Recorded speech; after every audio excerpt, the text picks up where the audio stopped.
Síndrome dos ovários policísticos é extremamente diagnosticado hoje, a gente tem um aumento de casos, mas vamos entender se realmente todos esses casos diagnosticados são mesmo de diagnósticos corretos de síndrome do ovário policístico, tá bom?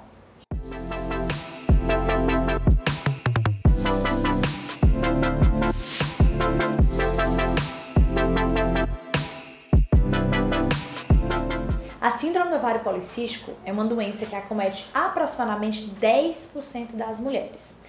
É uma doença que é diagnosticada durante a adolescência, assim que a mulher tem a primeira menstruação, que é a menarca.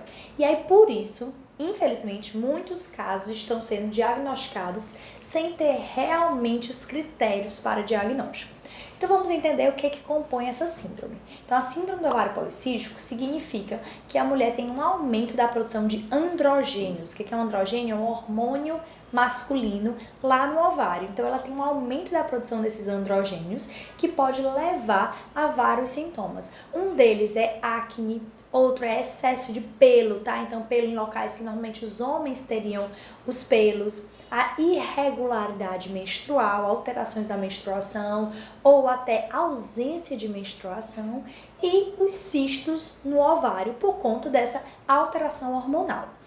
Para que se tenha o diagnóstico de síndrome do ovário policístico, é importante que tenha pelo menos preenchido 2 desses critérios, ou os cistos no ovário, ou alterações na menstruação, a irregularidade menstrual, ou esses sintomas de hiperandrogenismos, que são sintomas de excesso de hormônios masculinos.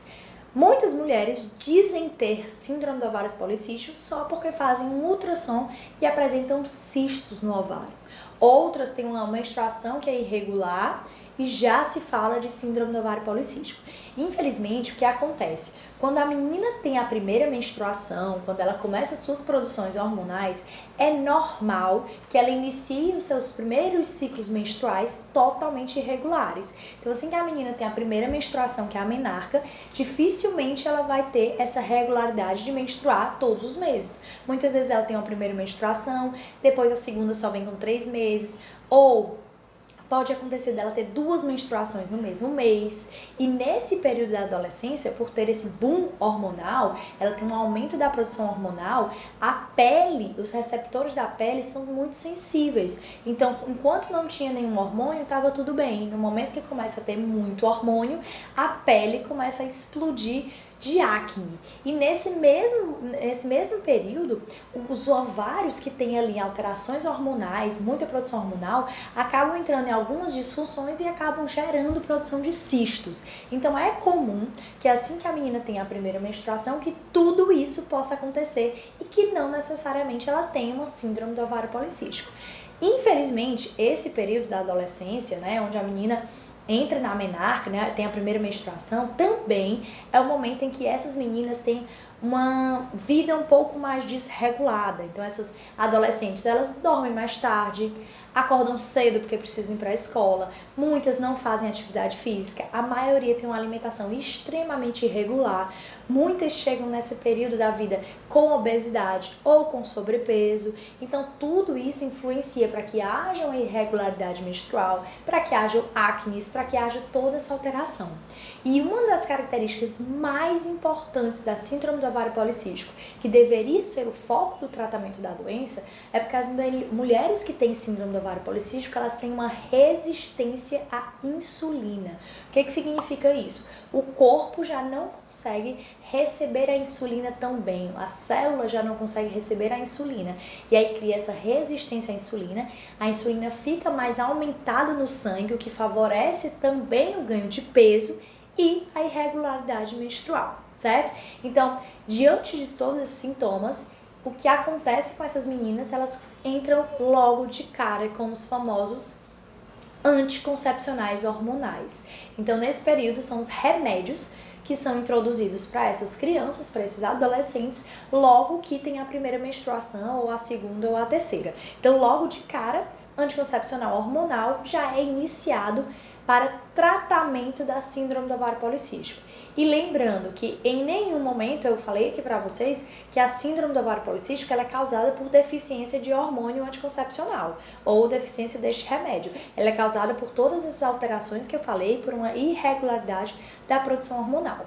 Então, o anticoncepcional ele é dado com o intuito de cessar a produção hormonal daquela menina para que o anticoncepcional, bloqueando isso, bloqueie todos os sintomas. Então, se você bloqueia a produção hormonal, você vai bloquear a irregularidade menstrual, provavelmente você vai ter uma menstruação regular, que deixa de ser menstruação quando a gente utiliza anticoncepcional hormonal, porque quando o hormônio está lá, o hormônio sintético está lá, presente no seu corpo, você não tem mais menstruação. Você sangra porque você para o anticoncepcional por 4 ou por 7 dias. Então aquilo já não é mais menstruação. Então a menina começa a ter uma menstruação mais regular, ela começa a não ter mais acne e não ter mais pele oleosa, já que ela bloqueou os seus hormônios, ela entrou numa menopausa química, que é uma menopausa induzida pelo uso da medicação, e ela começa a desaparecer aqueles cistos do ovário, já que ela não produz mais hormônio. E aí muita gente acha que está tratando a síndrome do ovário policístico desse jeito. O problema, no entanto, é que se você suspende o anticoncepcional hormonal, todos esses sintomas voltam. Ou seja, o anticoncepcional hormonal ele não trata a síndrome do ovário policístico, ele alivia os sintomas que são consequências da síndrome do ovário policístico. E a gente tem que entender, se a gente quiser ter saúde e realmente tratar as doenças de forma correta, a gente tem que ir em busca das causas da doença e focar no tratamento da doença. O problema é que as pessoas preferem muitas vezes ir na facilidade de apenas amenizar os sintomas e tratar os sintomas e não ir no foco da prevenção, que sempre é um pouco mais difícil, porque requer muito mais esforço do que apenas tomar uma pílula de anticoncepcional ou uma injeção de anticoncepcional, certo? Então, qual seria o foco de um tratamento de uma síndrome do ovário policístico? Sempre básico, focar no hábito e o estilo de vida. 80% das mulheres com síndrome do ovário policístico respondem com melhora do quadro de todos esses sintomas que eu citei só com a mudança de estilo de vida, ou seja, mudança de alimentação e iniciar atividade física. Se a síndrome do ovário policístico ela é caracterizada por um aumento da resistência à insulina, qual a dieta que é mais interessante nessa síndrome? É a dieta low carb, é uma dieta baixa em carboidrato, de preferência até uma dieta cetogênica, que é uma dieta muito baixa em carboidrato, para que não haja estímulo dessa insulina e que não haja uma piora da produção de androgênios, que são os hormônios masculinos, a nível de ovário, tá? Então, uma dieta baixa em carboidrato, ela reverte, na maioria das vezes, em 80% das mulheres, todos esses sintomas. Então, basicamente, o tratamento para a síndrome do ovário policístico deveria ser iniciado sempre com a mudança de estilo de vida. Então, mudança dos hábitos alimentares e principalmente da alimentação e do carboidrato. E além de todos esses sintomas que trazem uma diminuição da qualidade de vida, que trazem prejuízo para a pele da mulher, para a autoestima, quais são os problemas que a gente enxerga e que a gente já tem comprovação científica que a síndrome do ovário policístico pode levar?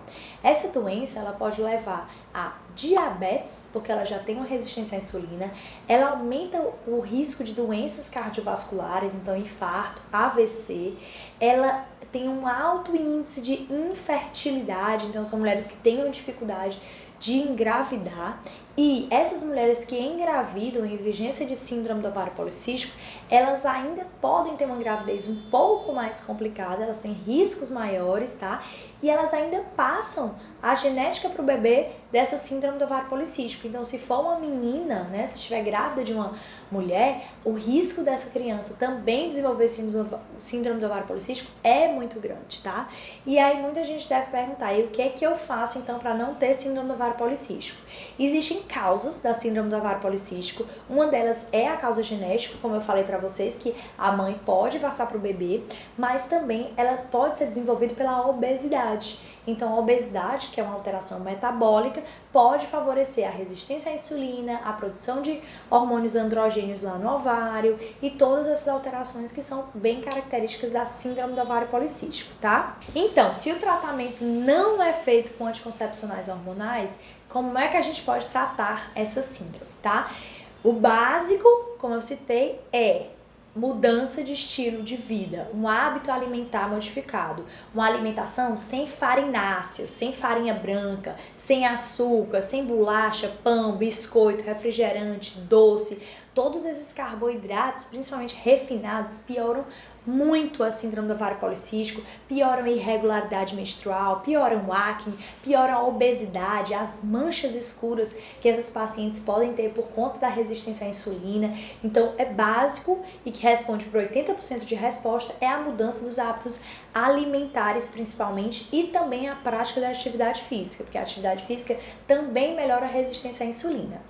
Outra opção de tratamento a gente pode fazer com suplementações, tá? Então, existem alguns antioxidantes que a gente pode utilizar ômega 3, pode usar cúrcuma, pode usar alguns suplementos que melhoram a resistência à insulina, por exemplo, o ácido alfa-lipoico, que é muito bom nesses casos.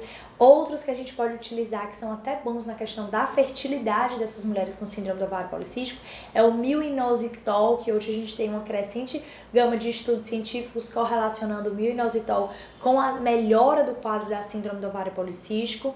Em alguns casos há uma necessidade até de usos de hormônios, tá? E aí cada caso deve ser avaliado para que o tratamento seja feito de forma adequada. É importante sempre avaliar se essa menina ou a mulher que esteja com síndrome do ovário policístico tem um interesse de engravidar naquele momento ou não. E a partir daí precisa ser traçado uma opção terapêutica correta para ela, que não só alivie os sintomas, mas que também vá lá na causa do problema. Mas lembrando que independente de se a mulher quer ou não engravidar naquele momento, para ambos os casos, a mudança do hábito alimentar é extremamente importante e decisivo para o tratamento de sucesso nesses casos, tá?